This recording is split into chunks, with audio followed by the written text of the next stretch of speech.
Meeting. Come on, boys. Recording in progress. I call the regular meeting of the City of Ashland Planning Commission to order for July 14th, 2026. I will note that our meetings are available on Zoom and on RVTV. The public can find information on how to participate in Planning Commission meetings in our public notices, as well as directions on how to find the full meeting materials, applications, and staff reports.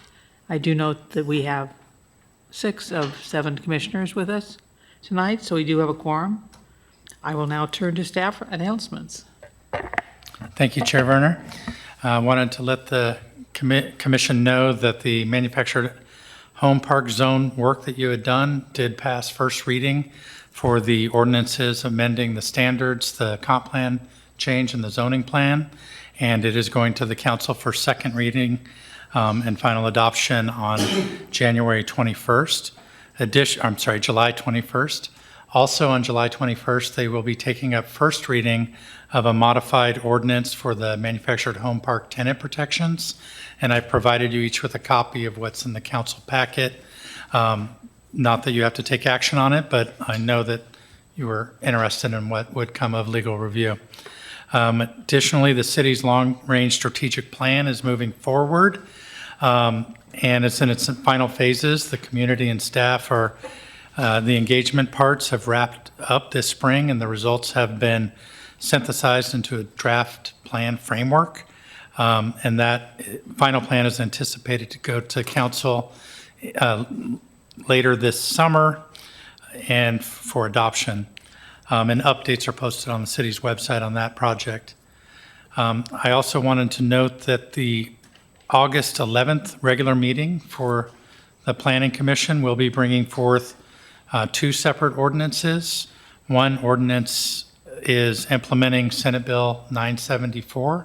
We've talked about it at a study session previously. And addressing another ordinance is related to flag drive variances. Again, we spoke about that at a prior study session. I'm sorry, what? Flag drives variances for the grade of a, to exceed 18% grade when circumstances demonstrate that meeting that is not feasible. Okay, thank you. Also wanted to note that the July 28th study session, we were anticipating bringing those ordinances before you on that date, but due to noticing timelines, they will not be coming to you until August 11th. And as such, we do not have items for the July 28th study session. And those are my update. I did also want to note that on Wednesday, July 22nd, from 3:30 to 5 o'clock, the community center will be having its ribbon cutting and opening to the public. So that's all I have for updates. Do we want to take a moment now to make a decision on whether we want to cancel the July 28th meeting?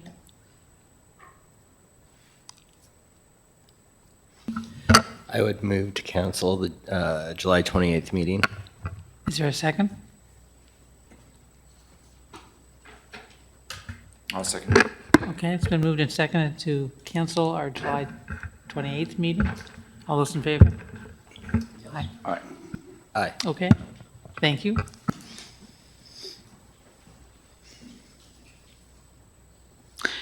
Our next item is the consent agenda for approval of minutes for June 9th, 2026. Does anybody have any things to discuss? No, I was just going to move to Oh, approve. them. please do. Please go ahead.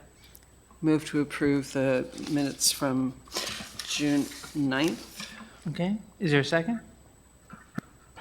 Second? Okay, it's been moved and seconded to approve the minutes for June 9th. All those in favor? Aye. Yes. Aye. All right. Okay, unanimous. Public forum. Well, okay. Okay, moving on to number 4, discussion items, transportation system plan and public engagement plan update. So thank you. Tonight is an informational study session on the transportation system plan update. So to begin with, no action is requested of the Planning Commission at this evening. Before getting started, I wanted to acknowledge that Scott Fleury The city's Public Works Director is joining us via Zoom, and Public Works is the city's, and Scott is the project manager on the transportation system plan from the city side, and so he will be available for questions about the transportation system side of the work being done. I would note that this commission last saw this in May of 2025 when it approved a public engagement plan that was provided in your packets this evening. The project did experience some contracting delays, but the consultant contract is now executed and work is beginning. So a little background in terms of what a TSP is. A transportation system plan is a long-range blueprint for how people and goods will move throughout the city over a 20-year horizon. And it covers all modes of transportation from walking, biking, transit, motor vehicles, and freight. It identifies the projects specifically and programs and policies that guide future transportation investments by the city of Ashland, and provides the basis for requiring those improvements in conjunctions with development proposals if in our transportation system plan those street improvements are designated as developer-driven. It is not an optional plan. The state of Oregon Goal 12 requires transportation planning, and the TSP is adopted as a supporting element of the comprehensive plan. And that connection to the comprehensive plan is what brings it before the Planning Commission, but it's also what gives it legal weight once adopted. It shapes land use decisions, capital programming, as I mentioned, as well as eligibility for state and federal transportation funding. So we're updating it now because we last updated it, and Scott can correct me if I'm wrong on dates, in 2013, after I think a 2-year effort at that point in time. So it's past roughly the 7-year review interval that the state encourages.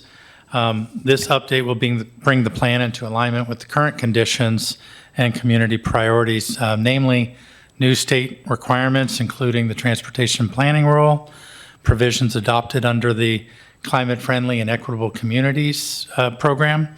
As well, I wanted to note that in reviewing ODOT's strategies and for TSP guidelines, and I included a subset of those in your packet, it cites Ashland's last TSP as a success story, specifically the North Main Road Diet that began as a 1-year pilot project and was made permanent. So it's interesting to see our transportation system plan used as a guide for other communities. It's important to note ODOT is providing funding and project management support for this, and the contracted with Alta Planning and Design as the consultant team that will be working with the city. And Alta is a nationally recognized firm with deep experience in multimodal transportation and active transportation planning. So city staff, ODOT, and Alta will coordinate through the project management team. We'll be meeting once monthly over the life of the project. And the life of the project at this point is envisioned over a 2-year timeframe. So with the first kickoff meeting happening on June 29th, we're really at the initial stage of it. So the general timeline is summer and fall of this year, the project startup, public engagement plan with the consultant. We provided the public engagement plan that this body reviewed back in May of 2025 to Alta Planning. They're going to be reviewing that and assisting us in preparing a community profile. As part of that contract, it also includes launching a project website and having a central repository for all information for the public. In fall of 2026, we'll be looking at beginning some community engagement. As you note in looking at what was provided to you last year, and again in the packet, it includes advisory committee meetings. We're utilizing the existing advisory committees through the city in lieu of developing a new transportation system plan ad hoc committee. So we'll be coming to the full committees on a number of issues throughout the period. In late 2026 into 2027, we'll go through the inventory and analysis of how the system performs today, followed by future conditions analysis, forecasting based on planned growth. So that ties it back to the buildable lands inventory that was completed in 2023. So using more updated information on where future development will occur, as well as the climate-friendly areas and the increased density that they could accommodate. Then we move into mid to late 2027, and we'll be looking at solution development for each of the travel modes and different alternatives, and identification of preferred and cost-constrained project lists. And so once the draft TSP is completed, then we'd be looking at joint planning, city council, transportation commission work sessions in order to prepare for the final adoption hearings of the comp plan amendment. So again, that's my brief overview of where we are. I did want to know that the Planning Commission has really two distinct roles in this. First, the city's designated Committee on Citizen Involvement is the Planning Commission under Chapter AMC 2.12170. And so in that role, the commission helps establish and evaluate public engagement opportunities throughout the project. So although you looked at the initial plan back in May, as we go through the process, if there's opportunities for enhancement or if things aren't working right, we would be coming back to this commission for further review. So again, those key milestones might be a good opportunity to look back and see what might be needed. Second role of the Planning Commission is really your legislative role, which you're familiar with. So the commission will hold public hearings on the draft, forward recommendations to council, and would also be doing the same for any related amendments to the street standards, which are embedded in Chapter 18 land use. Coming out of this project may be alternative street designation types, as well as modifications in order to accommodate multimodal development or multimodal transportation. And so those would all be part of your legislative role. So that generally wraps up my overview, and I'm happy to open it up for questions. It is an informational session. It's a good opportunity to reach out to Scott Fleury, who was kind enough to join us this evening as the Public Works Director. He brings a depth of knowledge about transportation system itself, street operations, maintenance, as well as the capital improvement side. So while we have him on the line, please don't hesitate to ask any questions and point them his way. And in that vein, I'd also like to turn it over to Scott to see if he can elaborate on or correct anything that I have said so far in this overview. Thanks, Brandon. I think really quickly, the only thing that I would add is that Alta is the lead consultant agency. They do have a sub-consultant with them, Fair and Peers, and Fair and Peers will be doing all of the traffic analysis, the traffic counts, and the future condition modeling. And they are also the ones that will be looking at emergency kind of evacuation egress in relation to our transportation system in its current status, and also under the future conditions and potential capital projects that get recommended out of that planning phase of how the projects could improve our emergency evacuation egress during an event. So Fair and Peers will be playing a pretty heavy role on the development of the modeling, and which will help kind of define and lead into some of that capital programming that gets put into the plan, and then gets fully constrained at the end under a 20-year capital umbrella. But I think everything else you said, Brandon's good.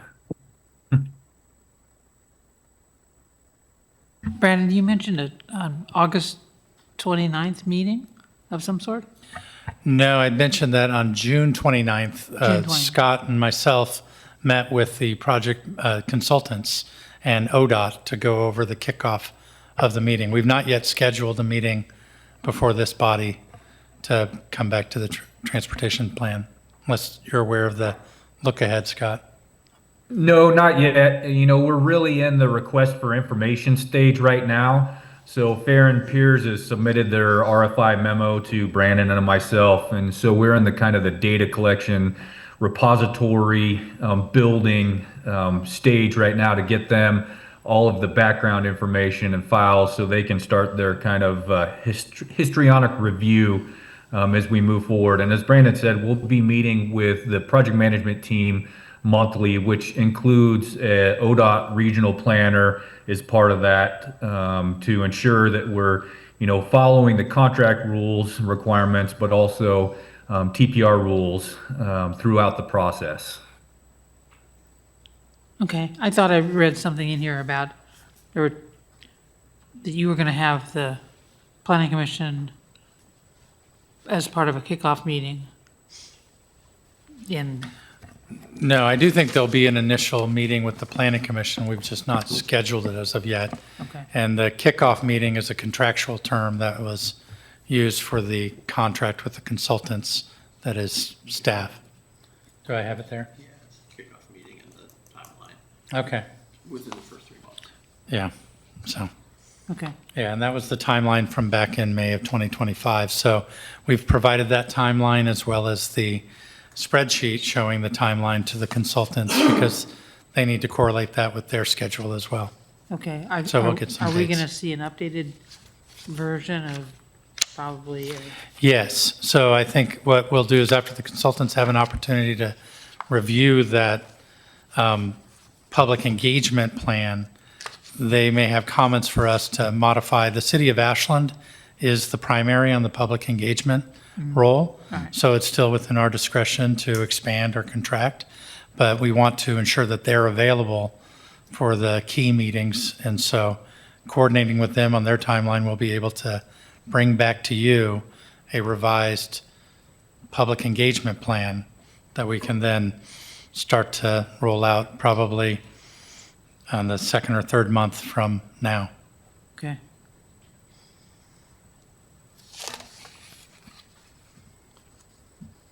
Anybody have any questions? Oh, Susan, sorry. In terms of the advisory committee engagement, it's great to see such a thorough list. The two major advisory committees that I don't see on the list are public art, which I get, but historic preservation, which surprises me, particularly given downtown, its traffic situation and challenges and so forth. And then also given where we're going, what we've designated in terms of railroad district from a climate-friendly perspective. So was that discussed at all? Was it intentional or? Yeah, I can turn it over to Derek as the liaison, prior liaison to the Historic Advisory Committee. Generally, the Historic Advisory Committee deals with private property, not public right-of-ways. And so I do think if there was, now that you bring it up, I'm thinking of some particular times in which the Historic Commission has weighed in on modifications to the public right-of-way, namely in sections on B Street where there's some historic markers within the public right-of-way or rails along the curbs that were for protecting wooden tires. You can still see those there today. So I don't think it was intentional to not include the historic committee. I think we were looking at those committees that had the most direct impact on transportation system. But Derek, you went to that meeting on the transportation system or Transportation Advisory Committee when they discussed I mean, I it. think where we would think about bringing historic in is if we were proposing major changes to any of the 4 districts, and I don't think that was at least initially envisioned.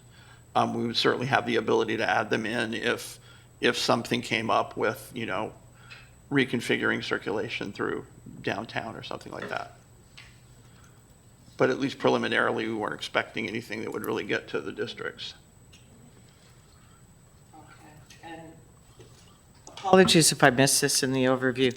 I would anticipate that the plan would address parking? Or not? Scott could probably reference it. We do have a public parking on street would be addressed through street cross sections. As far as public or private parking on private parcels, typically a transportation system plan would not address that, but Parking Scott- adequacy questions? I mean, there are public parking lots, for example. I mean, if you're Yeah, I talking about wouldn't- traffic volume and you aren't talking about parking, it seems to me incomplete.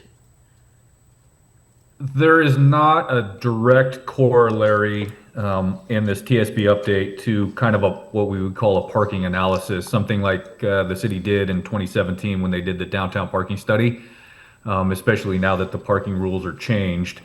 I think, and we had this discussion not specifically about parking at the kickoff meeting. It was more about the couplet and the downtown core, making sure that that was looked at heavily as part of the update.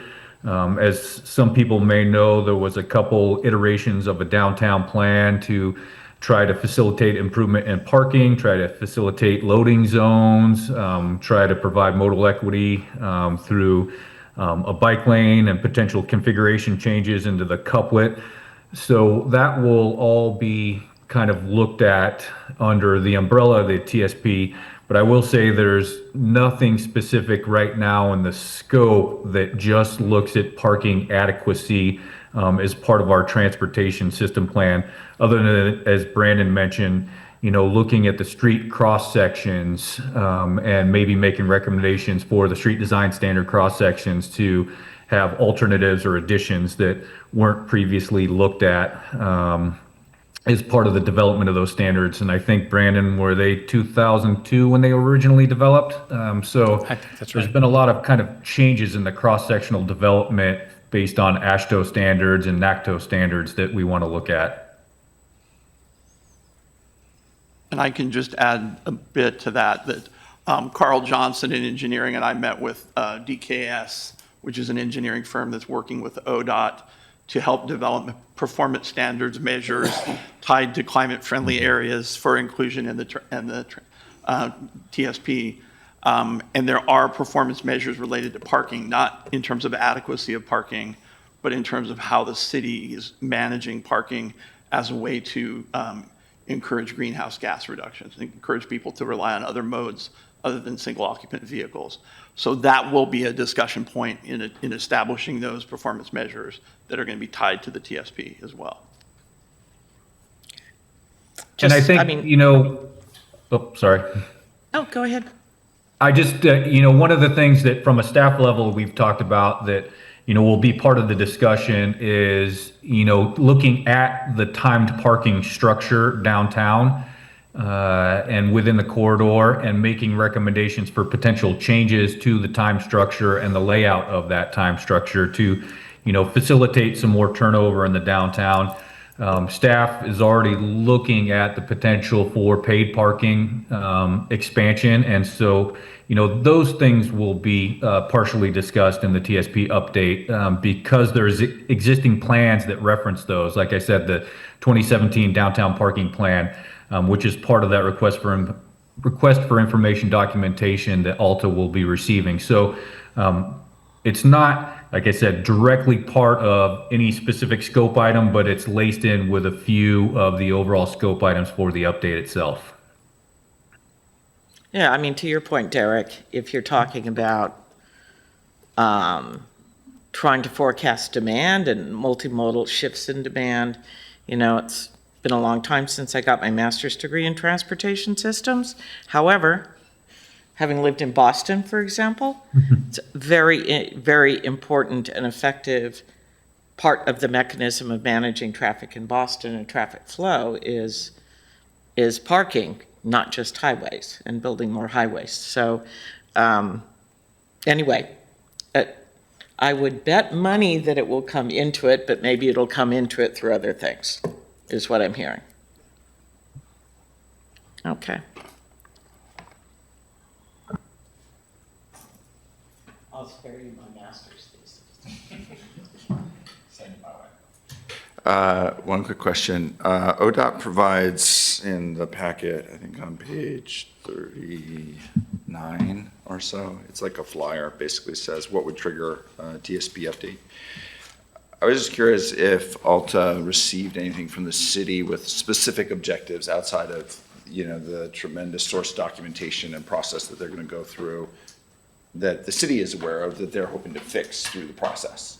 It might be too early to ask that question, but did you have a wish list in addition to the standard process? Well, I know the standard process doesn't typically include wildfire evacuation studies, and that was a add to the contract. Scott, having gone through that contract over a 1-year period of continual refinements, probably knows better if there's other things that are outside the normal TSP. But I do know that was one priority goal that the city set forth, and ODOT was amenable to incorporating it into their contract. Is there others, Scott? That's the specific one. So as part of the TPR update, ODOT essentially, because they are the contracting agency and they're the ones who are funding a majority of the TSP update, basically wrote scopes of services and kind of the contract documents to align with ensuring that a TSP update that gets completed meets all the requirements of the TPR update. And so that's how the basis of the scope and the contract were developed. The one thing that, as Brandon said, that I pushed from the start was having some component of evaluation of our system against an emergency evacuation process, building on what the evacuation time estimate analysis did a few years ago, and taking that information and developing recommendations towards some level of enhancement, capital improvements, signage, striping, marking, anything that we can do, traffic cameras, things of that nature that would help improve our response during an evacuation process. And one of the things that we talked about at the kickoff meeting as well is ensuring that at specific touch points, Kelly Burns, our emergency manager, is part of this TSP update and these management meetings and other public education outreach meetings that we'll have to kind of align what he knows about emergency management with our TSP update and our project list and kind of the final outcomes of the TSP itself. Thanks a lot. Go for it. Thank you. I had the opportunity to read the ODOT contract with Alta because it was provided to the Transportation Advisory Committee for their meeting this week. And I just want to tell everybody how grateful I am that staff put the evacuation piece before ODOT and got them to agree to add that to the contract. I think it's a critical piece for Ashland. It's really timely. And so I'm grateful that that's there.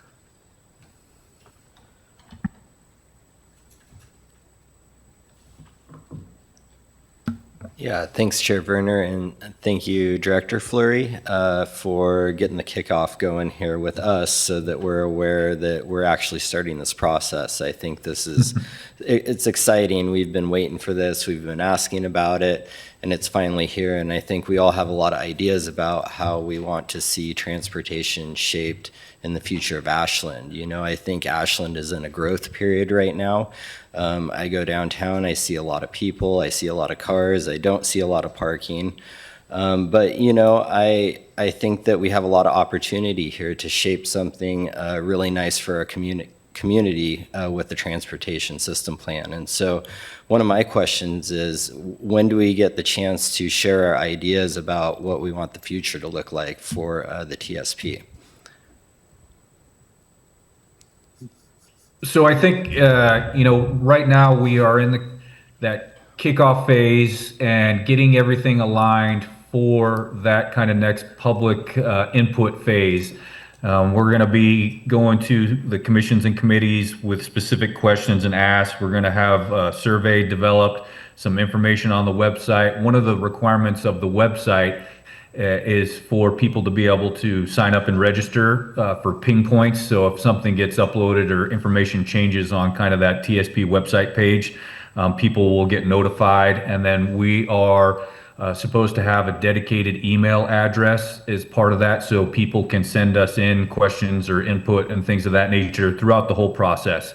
So I think Brandon kind of aligned it a little bit. I think we're looking at fall as kind of that kickoff for that public input to begin with.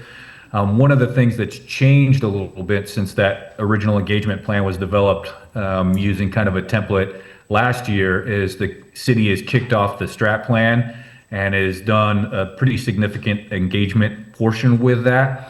And we want to incorporate some of the feedback findings from that strat plan engagement into the TSP. So Alta and the consultants have that as well.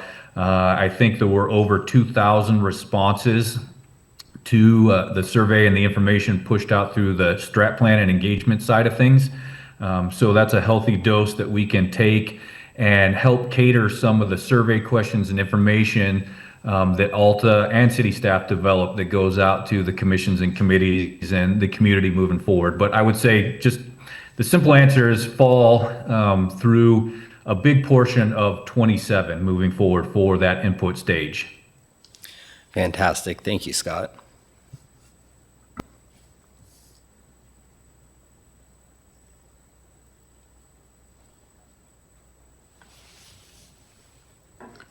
Anything else we need to know about? The only other thing I forgot is one of the things, that additional thing that I've kind of requested is for Alta and Fair and Piers to look at how our trail system connects to our transportation network and how that interacts. And if there's any sort of safety enhancements or things that can improve the form and function of connections to our trail system. And so that's kind of a little bit of an addition in the TSP itself that we didn't really look at back in 2010, 11, 12 when the last TSP was updated. Now there's the Trails Plan and the Trails Committee and Lithia Park Master Plan and things of that nature. So I think it's important to kind of look at how our network interacts with the trail system as well. That's great. Yeah, that does sound good.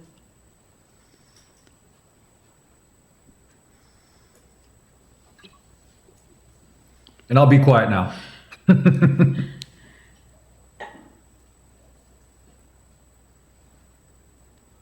Well, if we don't have anything else, then thank you very much. Yeah, more to come. Okay. Thank you, Scott. Thanks, Scott. Thanks, everybody.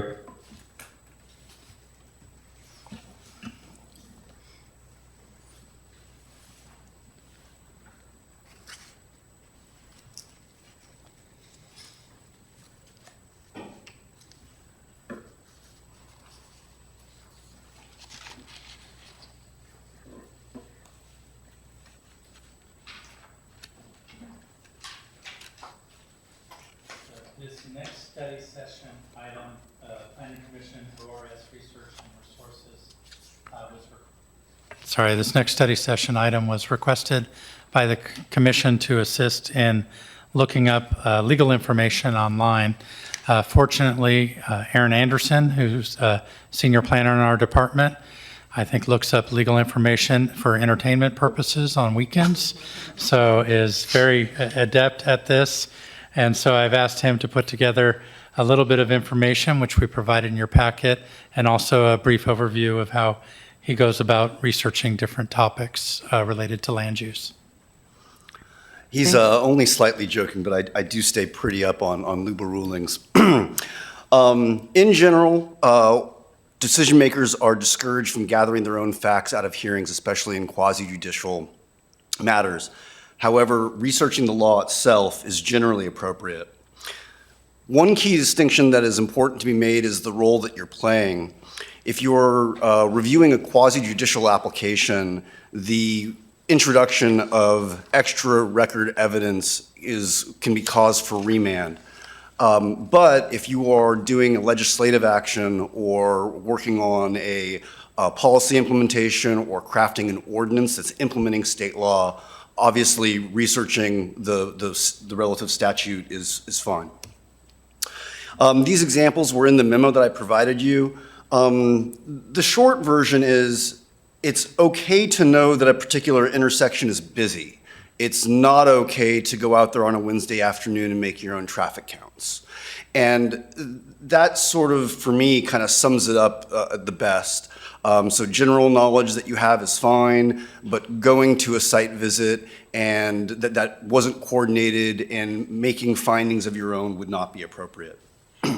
So can I ask you something? So how does that distinguish itself from each of us individually visiting a site in preparation for a meeting where that site has an application permit?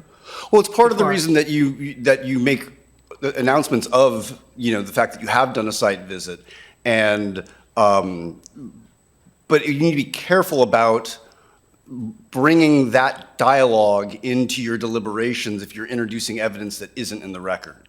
And I want to be clear that I'm also not an attorney, and so some of these real specific legal questions, I may not be in a space to answer correctly for you. Okay. Brandon, do you want to add anything to that to clarify? No, I appreciated your analogy about the traffic counts at an intersection. Likewise, going to a site and viewing what a member of the public would view from the street, identifying the context of where that site sits within a neighborhood is all general information. If you're out there with survey equipment to determine slope, that may be information that was not in the record as provided by staff or the applicant or Okay. Or appellant. engaging with the neighbor. Yeah, that is a Yeah, issue right. that does come into play. Where visiting a site, if a neighbor comes out and sees you and says, oh, you're on the planning commission, let me tell you about these things, you should probably say, well, could you bring that to the public hearing so all commissioners can hear it? Thank you, Brandon. In terms of Oregon law and research opportunities, these links were in your memo. This URL is where you could go to research legislation that is pending. And I wanted to bring this up and walk you through a quick example. This worked during testing.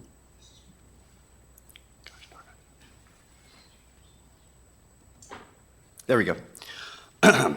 So, for example, let's say we wanted to research something about recent House Bill 1537. Knowing that it's House Bill 1537 isn't quite enough. You also need to know what session it was in. In this case, 1537 was in the 2024 session, and the previous sessions are here. And then under the 2024 regular session, you can find it. And that's not quite the same link that I had before, pardon me.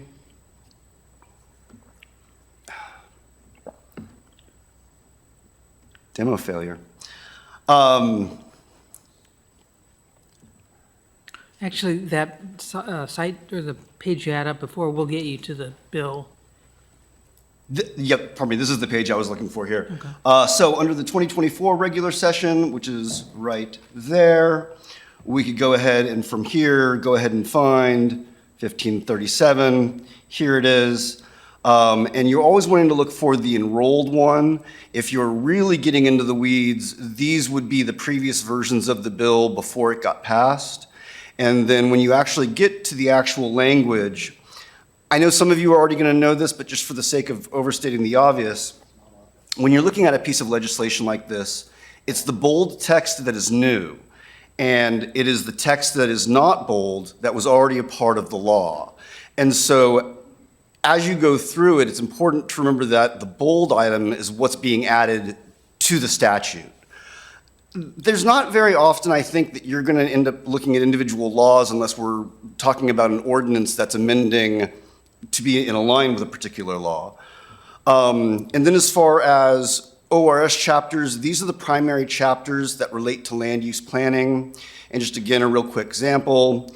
This is 197, where most of the Oregon land use issues are. And as a quick example, quasi-judicial, And we're going to see that there's 11 hits of that. 197,797 is the most common citation for it. And if we search it again, it'll get us down there. And now you're into the meat of the statute. In terms of Oregon administrative rules, that's the other set of the law that really provide policy. And again, I can't think of too many occasions where a planning commissioner would need to get into these, but if you really wanted to understand the rules for the Land Use Board of Appeals in terms of timelines, that is all defined in OAR 661, and the LCDC and all of the statewide planning goals are within OAR 660. The Land Use Board of Appeals, or LUBA, as you know, is the body that cases can be appealed to beyond the city. They really have three primary resources in terms of legal research: head notes, final opinions, and published orders.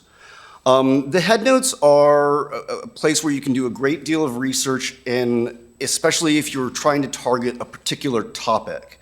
This is found right here under legal research. Head notes is the first one. This link here goes to a combined version of the head notes. It's very, very large, on the order of probably 50 or 60 megabytes, but it allows you to search all of the head notes at one time. So if you're interested in a phrase like extra record evidence, you could search that across all of the head notes. All of the categories are here by different type and then drilled down into. And so, for example, if you were interested in, for instance, needed housing, here is the head note section for needed housing. All of these will take you to a separate PDF, and some of them on the amount of litigation that has happened.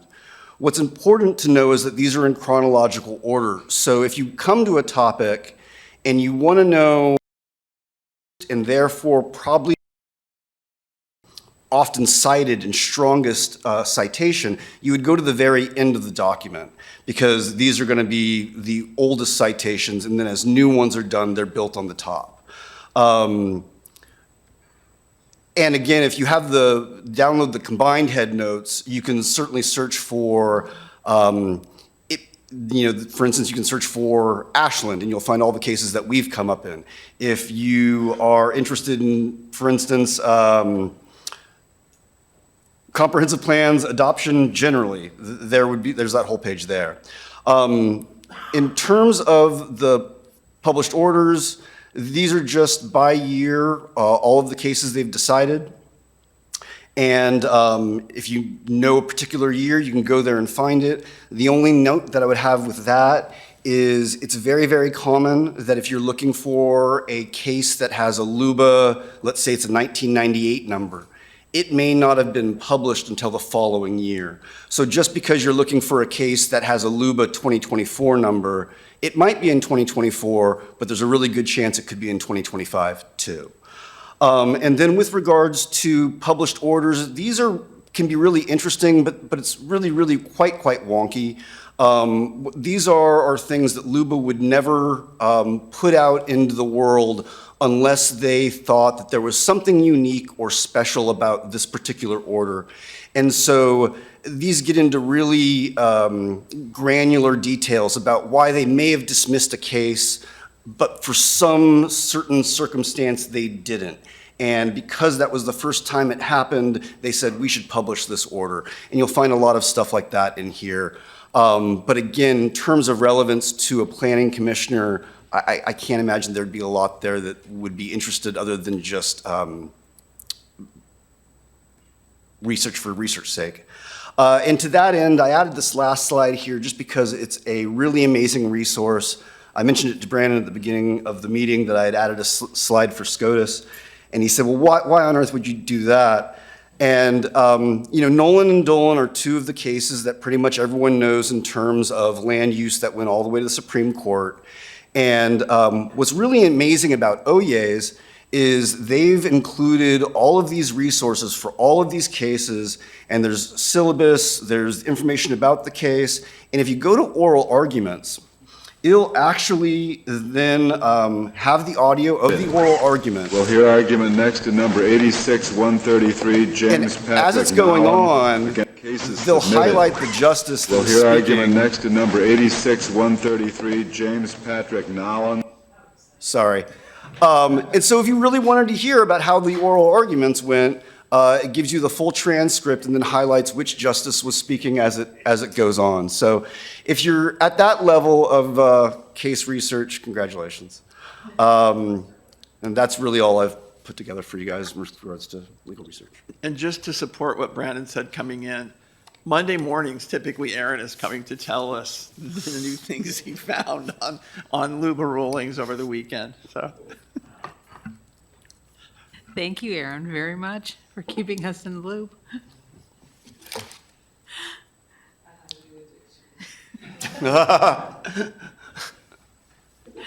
Okay.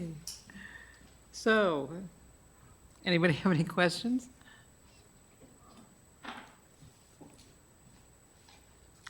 I guess not. So, is there a motion to adjourn?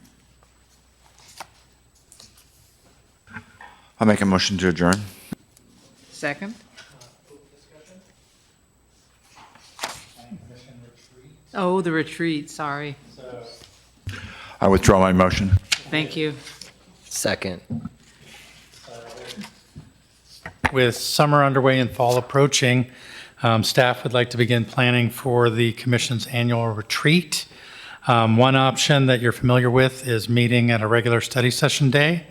In lieu of meeting in the evening, start early in the day to have discussion topics and site visit before the heat of summer kicks in is one option. Additionally, we've in the past met on a Friday in order to kick off the weekend. And again, if the commission has any specific recommendations on issues that you feel would be vital to cover or of value to cover during the retreat, now's a good opportunity to throw those out and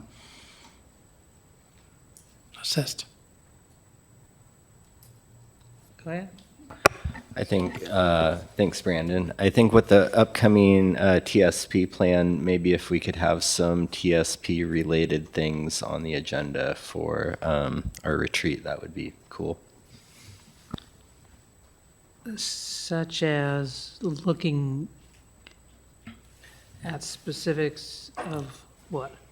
Well, I think in my mind, it's maybe kind of an open discussion on what's going on in Ashland and what other people are doing elsewhere potentially that might be helpful here. I don't know. Okay. Probably maybe situations around the town that one or more of us think need to be addressed, that kind of thing as well. Yeah, it's kind of a half-baked thought, but something along those lines maybe. Are you thinking August? I was initially thinking August 25th, your regular study session day on that. But again, it's a flexible date, so we can coordinate calendars if a regular commission study sessions day is not, if we would wouldn't have the otherwise cancel majority. it. A date we would otherwise cancel. Right. Okay. Yeah, again, I threw out the regular study session date only in that typically the most commissioners would be available on that day. I know I won't be here on the 25th. So. And it's not imperative that we do it in August either, so it could be a September. Last year was October, so. Yeah. I was just thinking about heat and various things, and doing it later might be a better idea. Okay. I also won't be here on August 25th.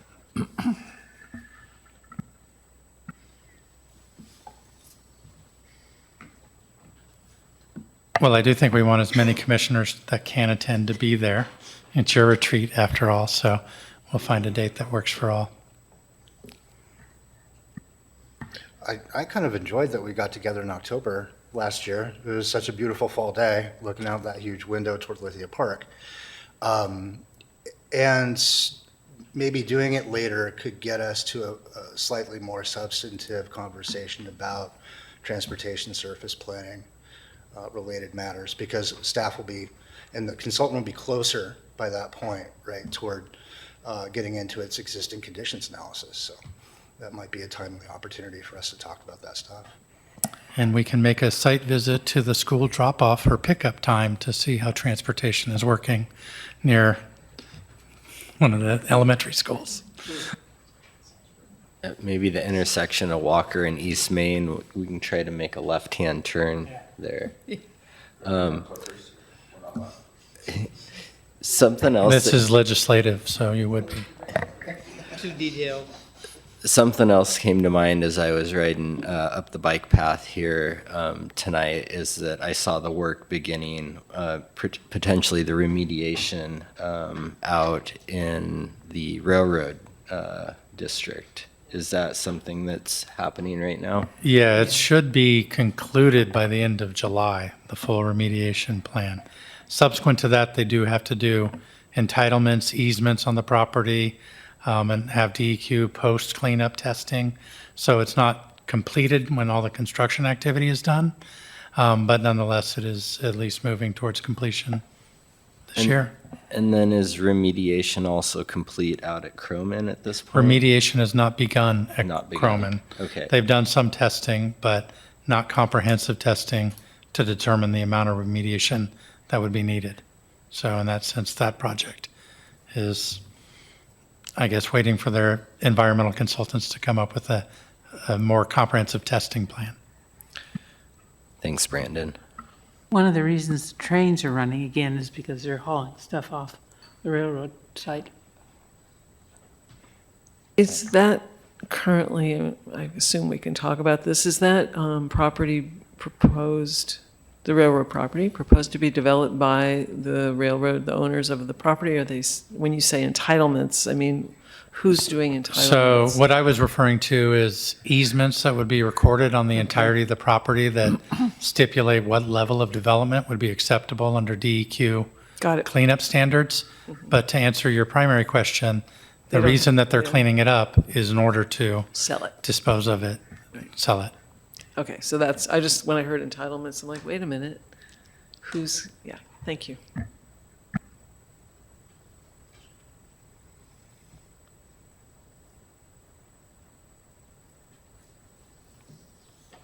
Okay, now can we adjourn?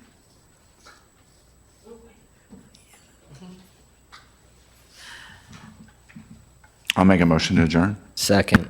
All those in favor? Aye. Yes. Okay. Out before 8 o'clock.